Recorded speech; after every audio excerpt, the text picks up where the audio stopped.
if you'd like for it to go ahead and get us started, and then we can get into questions. Okay. Well, appreciate everyone hopping on this call just as we wrap up camp.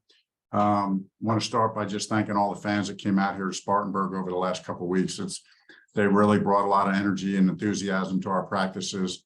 The guys felt it. I kept hearing from people around here at Spartanburg and how good the crowds were. And so really fun for us to interact with our fan base like that, and hopefully the start of good things. And then it was unfortunate that we had to do what we did today as far as no practice with the Jets, but we'll look forward to the game here on Saturday. But really good training camp for us. Excited to break camp. Very thankful for the Wolford College here and how they hosted us. And I think we all had a great time here, and now we transition back home, and looking forward to continuing, still really being in training camp mode for another week or so as we get these preseason games in. These games are a big deal. That's what we talked about as a team. These games are important. The score is not necessarily the most important thing. We'll certainly play to win, but there's so many things you're trying to accomplish in these games, and we got to make every one of them count. All right, let's go to Steve Reed, followed by Jeff Hawkins. Hey, Frank, two-part question. First, did you entertain any ideas of, moving that joint practice back, or was the field, did you just feel like the field was just going to be too, too soggy or whatever? And secondly, I was just wondering if there were any, a few guys, maybe a handful of guys that you felt really jumped off the page at you here at training camp.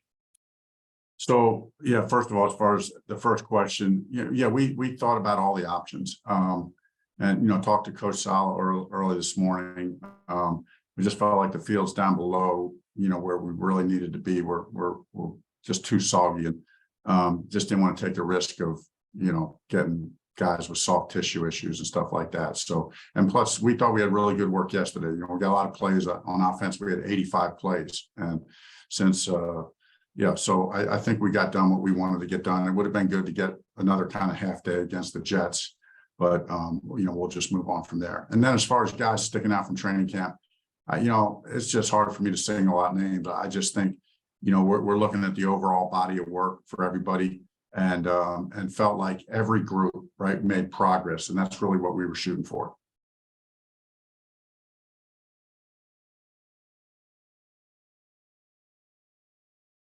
Go ahead, Jeff. Yes, Jeff Hawkins, the Charlotte Post. A two-part question. Is it fair to say Camus Gruger-Hill has been one of the camp standouts? And do you know if his family has been affected by the Hawaii fires? Thank you. Yes. Yes, he has had a very good training camp. Not a surprise to me. I was obviously worked with Camus in Philadelphia. Coached against him when he was in Houston. He's a playmaker and great teammate, great player. So he did look good. And I did not have a chance to talk with him this morning to ask about the fires. Certainly, it's a real, obviously very tragic thing what's going on right there in Maui. All right, let's go to David Newton, followed by Scott Fowler. Coach, appreciate you doing this. Wanted to ask, I know a lot of people want to know what the overall impression was of Bryce from this camp, what you took away from what he gained from this, and a follow-up to that is if you decided how much time he'll get on Saturday. I think Bryce, Bryce has looked good. He's, continued to progress like the rest of the guys on the team. Obviously, there's a lot of attention and focus on being the first pick of the draft and being our starting quarterback. So I get that. I think he's checked every box that he was supposed to check through training camp. Taking over the huddle, the leadership, his role of leadership in the locker room and on the field, his command of the offense, the continued physical skill that he has to distribute the ball all over the field are all things that, showed up again and again while we were here. And what was part B of that, Dave? How much are you expecting to play on Saturday? You got a script, but I know you can't be specific, but as much as you can be. Yeah, I don't know. We're just going to play it by feel. We want those guys to get in there and get some reps. We just feel like it's, we're at a different stage than our teams. A lot of teams, won't play their starters.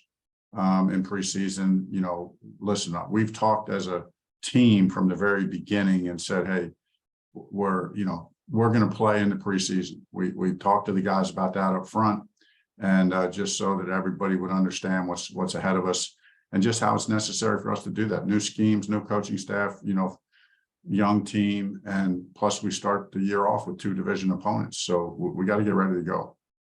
Do you expect at least a couple series in? It all depends. Okay. Thank you. Hey, Frank. Yeah, thanks for doing this today.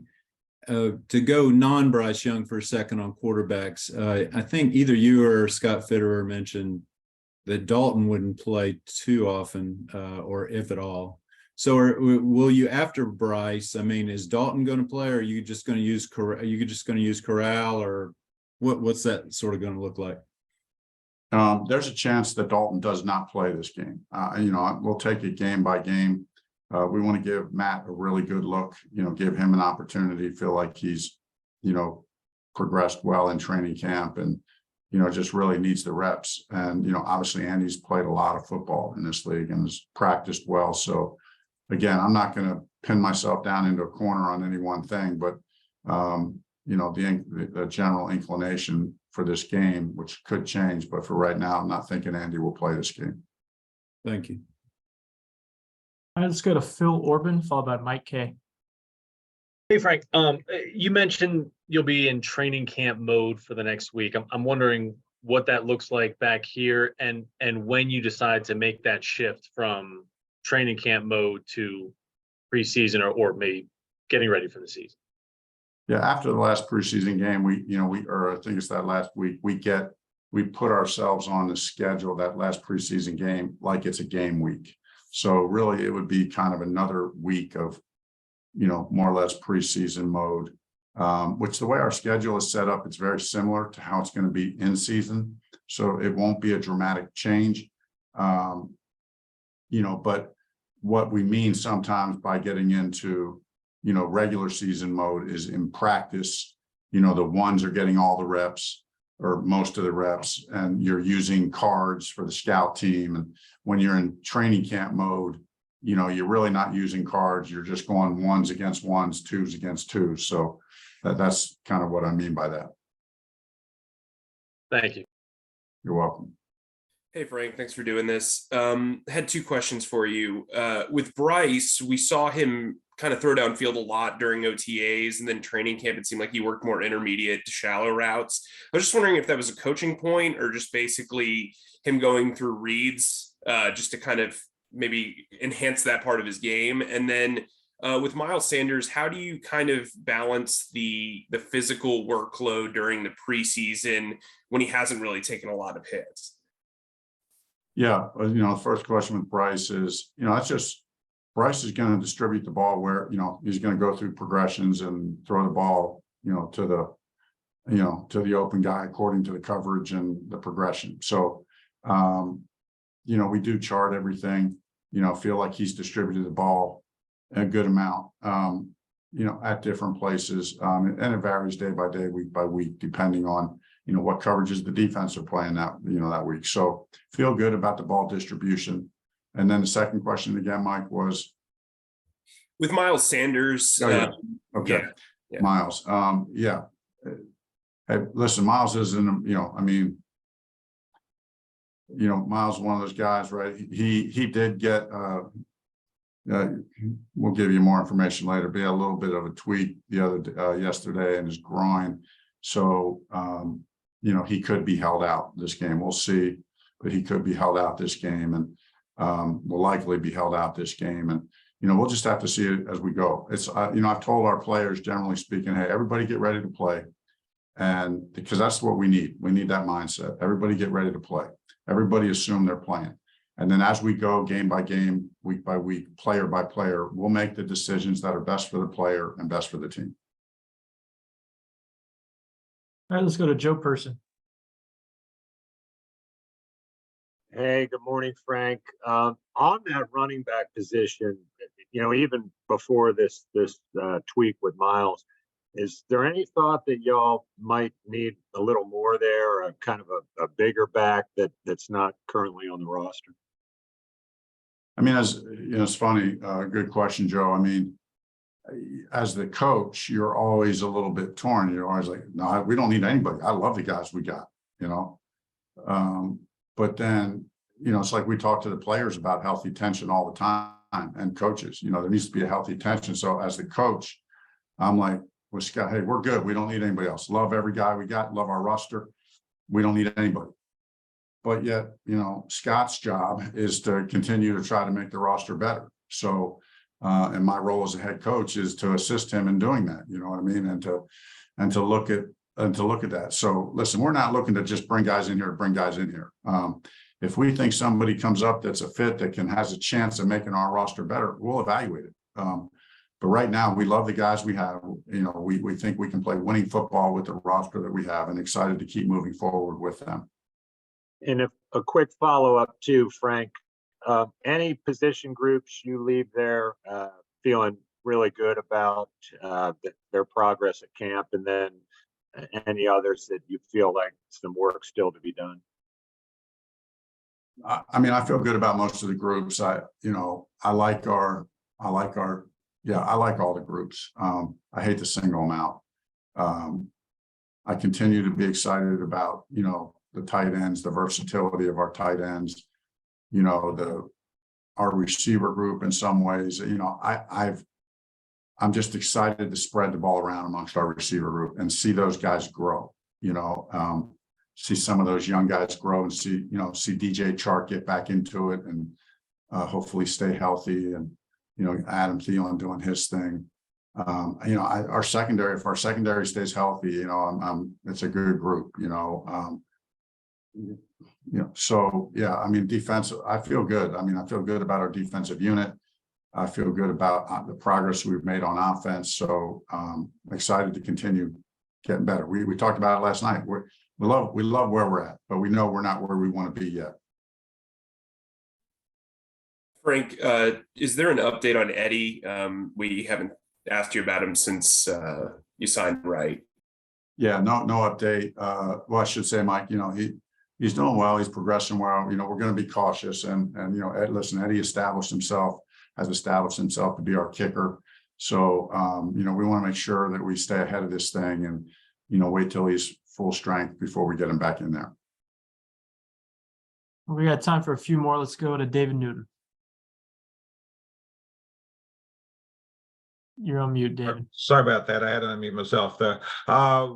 What's the most unusual or one big takeaway you take from this camp?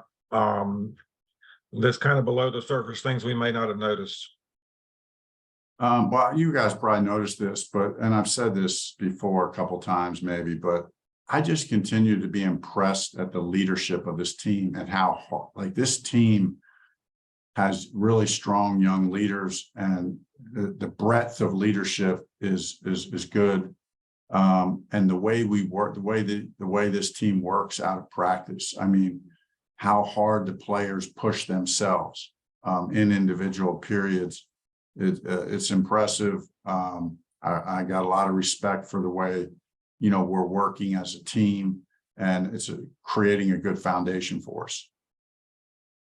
And Houston, in his first day there, he's in pads. What was your overall takeaway when you went back and looked at the film of him and how he performed?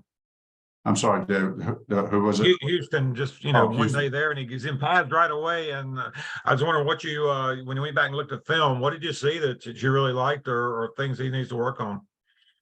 Well, if I'm playing quarterback and I look out there, I'm thinking, ooh, I hope we can block this guy. You know what I mean? He still has that look about him that he's a tenacious competitor. You know, you can tell he really has taken care of himself physically.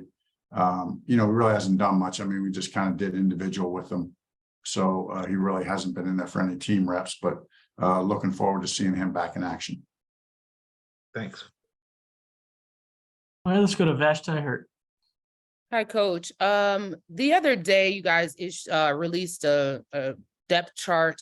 I'm just curious, how much stock do you put into that first depth chart of the season? So glad you asked me that question. not a lot, you know what I mean? I mean, the guys know, I mean, we make everything pretty competitive. Things are pretty fluid. We do a lot of things by committee. Right now, it's just about really finding out, picking the roster. I think the depth chart will work itself out over the next couple of weeks. Sure, you have ideas or this or that, but we still got a couple good weeks of work to factor into, you know, really finalizing that depth chart. And then furthermore, I would say, you know, once that depth chart is done, or whatever it ends up being for the first regular season game, just you guys are going to see that the way we do things, it's just a lot of, you know, there's a lot of role playing. There's a lot of role playing. So I like to think of guys as role playing starters. They're starters, but they're role players. And that's just the way of the NFL these days. You almost have to use guys in their specialized skill set, what their superpower is, and they can have an impact on the game. Any more for Coach? Thank you, everybody. Thanks, Coach.